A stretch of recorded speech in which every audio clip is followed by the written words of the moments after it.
Well, good morning and happy day after Thanksgiving. Rene here, and I'm out paddleboarding, enjoying my post-Thanksgiving holiday. As you know, this is one of my absolute favorite hobbies. We live in a beautiful place in the world to do this, and it's a beautiful day today.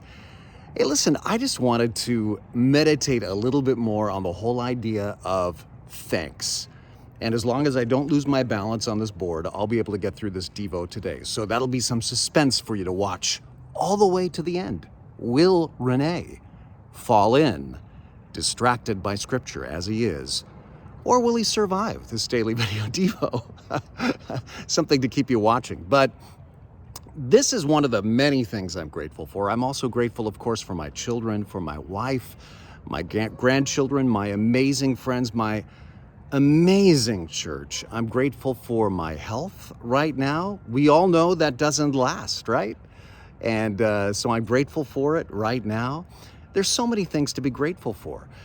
Whether your Thanksgiving yesterday was just as you dreamed, you got together with family and friends with joy and the food was delicious, or whether you had crazy family arguments and the turkey was burned and nobody showed up with the green beans, or maybe you were alone and it was not one of your favorite Thanksgivings, or maybe this year you are grieving a loss and it's very, very difficult for you to even think of giving thanks.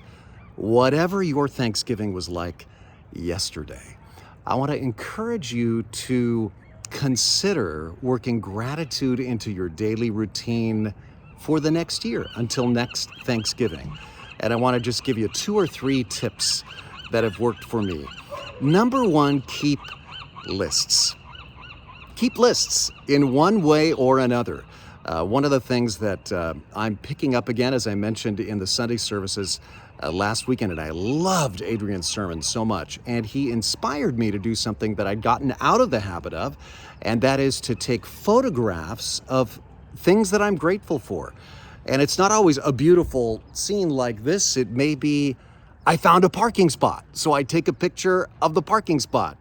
Or it may be just the joy of sitting with TV trays and dinner with my wife in front of Monday Night Football, so I take a selfie of that. And I put all those gratitude photos in a folder on my phone, and they accumulate. And sometimes when I'm feeling down, I look through all the photographs in that folder, and man, it just brings up a swell of gratitude. Or maybe it's a written list for you, or maybe you just wake up in the morning and think of 5 things every morning to be grateful for, but keep lists.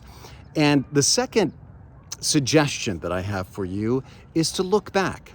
Keep lists and look back, as in look back in your past to things that God has done for you, for which you are grateful, but we get so busy with today that we forget about yesterday. You know, Psalm 34 says, I cried to the Lord and he heard my plea and he delivered me. In what ways this year have you cried to the Lord and he heard your plea and he delivered you? Maybe it was that upset stomach you had. Maybe it was a restored relationship. You think of that, and that'll also be a habit that wells up in gratitude for you. So let's not just relegate Thanksgiving to yesterday. Let's also keep that habit of Thanksgiving as we move forward. Now, I hope you can join me this weekend at church, Saturday night, 6 p.m., Sunday at 9 and 11, as we launch our new Christmas series, Advent Playlist, about the songs of Christmas that are in the Bible. It's going to be fun. Hope you can make it. God bless you. And hey, I made it without falling in so far. Whoa, whoa, whoa.